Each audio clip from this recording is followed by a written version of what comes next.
The first smartphone to hit the public market was released in 2008, and what started as a slow transition has now led to 81% of American consumers owning a smartphone in 2020. The reason many of us carry this little black square in our pocket every day is because it's a computer and a phone. It's our GPS and our note taker, our gaming device, our camera, and our memories. But the question I beg you to ask today, what have we given up for convenience? If you wanted to take a road trip in 2006, you would have needed to either print off directions or use a road map. While there is a sense of adventure when doing it this way now, ultimately GPS on our phones is far superior. In 1970, if you wanted to take a picture, you would need to carry around a film camera, extra film, and have access to a darkroom. And even with the development of the digital camera, these memories were still limited to people who wanted to carry around a bulky camera. And now all we have to do is pull out our phone and snap the picture. In 2020, 70% of all of our web traffic occurred through our smartphones. Because who wants to carry a laptop around all day? The problem being now on average, we check our phones at least 50 times a day, and the average 25-year-old spends 5 or more hours a day roped into our tiny black squares. And the majority of that time is spent on social media. With over 2 billion active users, Instagram and Facebook both ensure our time is spent sharing our lives with others. And on paper, social media has made us more connected than we ever have before, but also we have never been more lonely.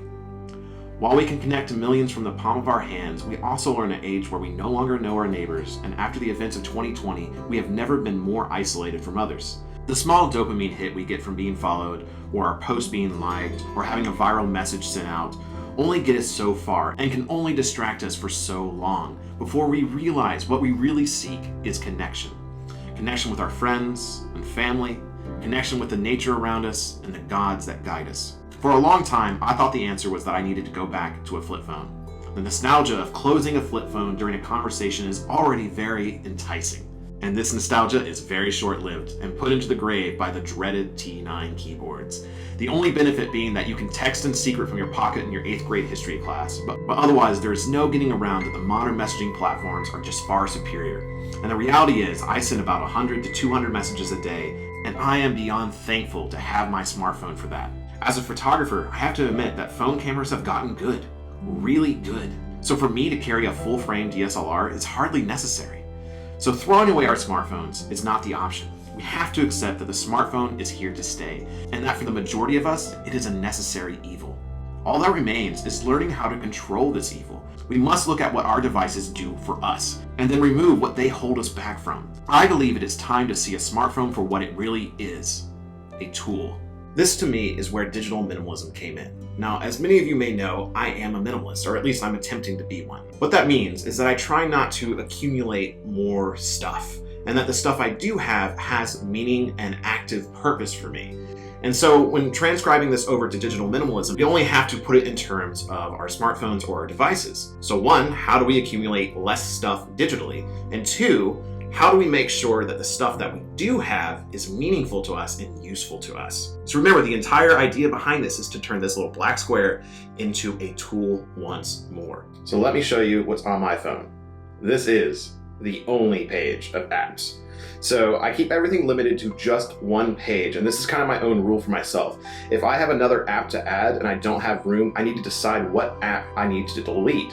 And so it really makes me take stock of what is important on my phone. And so let's go through what I find important on my phone and what I choose to keep. So obviously I have the weather. That's something we really love to have on our phones, and I love to check. But also I have it so I just see the temperature. Usually that's all I care about. Of course, I have FaceTime as well, but I don't use that too often. I usually use that maybe once a week. So even that's kind of a, every now and then kind of thing. Of course, the camera app, photo app, and calendar are all really important and something I already talked about in this video. Of course, I have the clock for my alarms, GPS, which we already talked about as well. I do keep reminders here as well, only because of Siri. So if I have something for a video I want to talk about, I say, I just tell Siri, hey, I need this done, mark that down for me. It's really easy for me to use. And of course, the note-taking app as well for on-the-fly note-taking. App Store, obviously, I have to have that, have access to other apps. Photoshop Express I use to make basically all of my on-the-fly edits. I used to use Lightroom as a freelance photographer, and now all I actually use is Photoshop Express because I'm always on the go, and this is such an easy app to use. I should also say none of these apps I'm getting sponsored to talk about. These are literally just the apps I use. I do have WhatsApp as well to talk to people internationally that I know, as well with iMessage, obviously, to message everyone else. That's kind of like a given. So of course, settings as well. YouTube is where I consume most of my content, but also it's where this little channel called the Wisdom of Odin is. So, maybe you should check it out.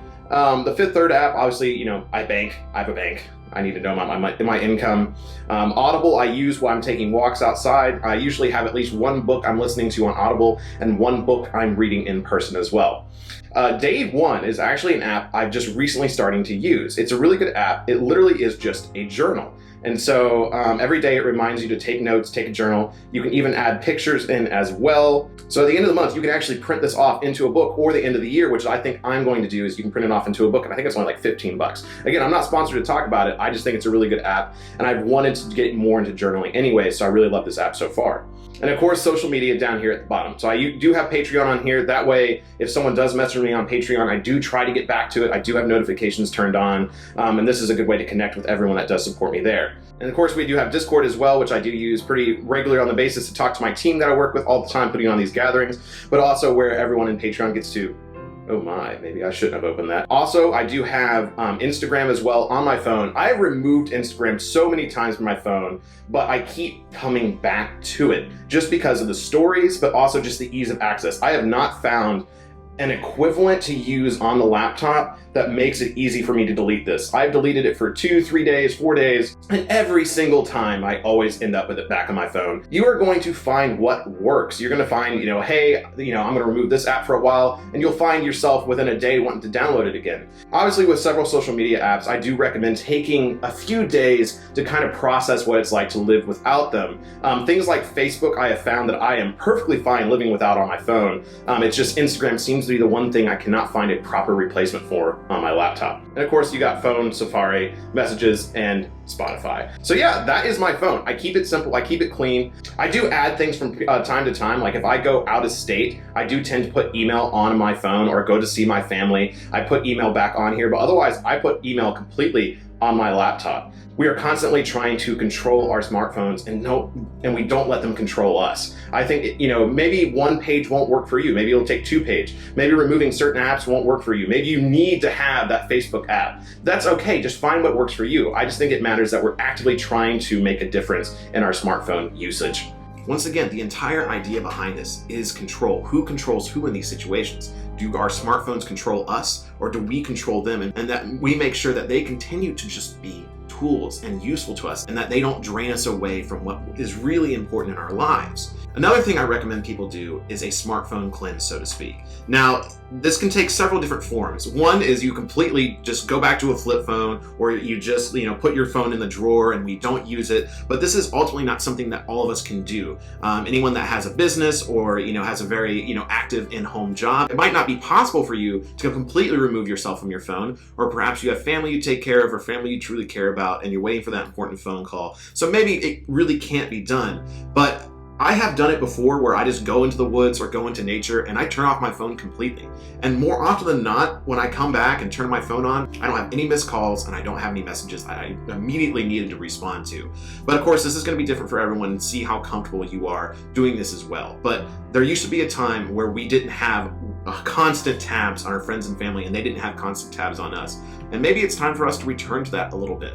But I think something that'll work for more people, as it has worked for me, is, like I said, limiting the amount of apps that you use. And in particular, completely deleting social media. Now, that means people can still call you, they can still text you, and you can still take pictures, and you still have your GPS. To me, those are the 4 main components that I use my smartphone for anyways. I find that when you remove that social media aspect, that first day or so is going to be really rough, because you're going to reach into your pocket, and you're going to pull out your phone, and you're going to look at it, and realize that there is absolutely nothing to do. If all you have is call, text, GPS, and camera, there really isn't anything to do in your idle time. And you're going to be so blown away by how controlled you are by your smartphone. Because when you do this, when you truly delete social media, you're gonna find that there will be so much downtime throughout your day where you're like, I don't know what to do.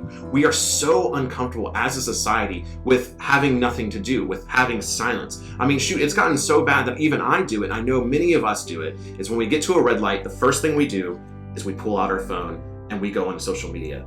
We don't really know why. We don't really know why we pull out the phone. We just know that we need it. We need that instant dopamine hit. Our brain needs it.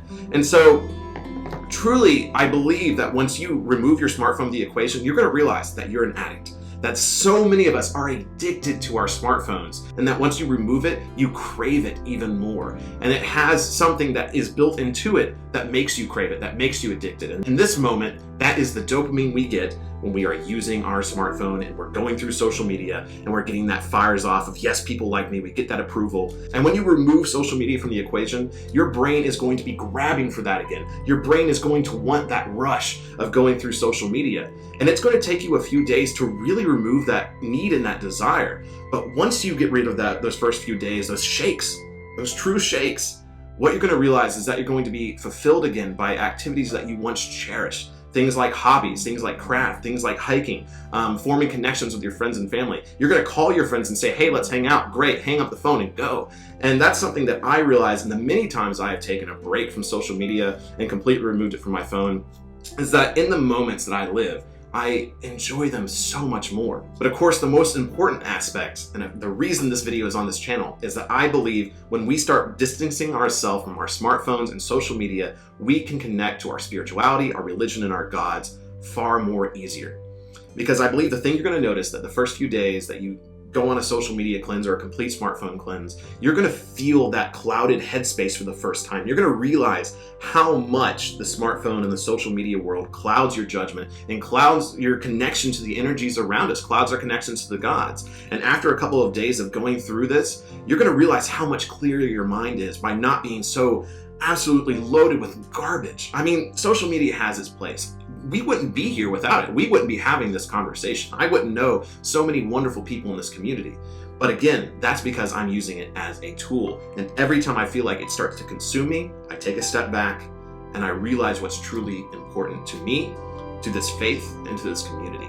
To me, a clear headspace is essential for connecting to those vital energies out there, for connecting to the gods and the land spirits out there. And if you don't have that going in, you're going to be unable to make a secure connection, or at least it's going to be more difficult. There are many ways to add digital minimalism into your life. I'm not saying you need to go become a full minimalist, buy a dozen gray t-shirts, remove all of your things. Now, they've helped me and maybe they can help you, but digital minimalism is something that I think can help everyone. As these black squares become more and more a part of our lives and we can't escape it, but at least we can control it. At least we can take control of the lives we live and start treating these as tools and less like our entire lives. I know this video is a little odd for a pagan channel, so I hope it's been helpful to you, but as someone that's living in this modern digital age, I know how hard it can be to separate ourselves from the social media aspect of our faith because it has helped us. But ultimately, we have never been so more alone because of this digital age we live in. So I do hope that these steps are helpful to you and help you better connect to your community, to your gods, and to your own spirituality. So folk, until the hall, Skål.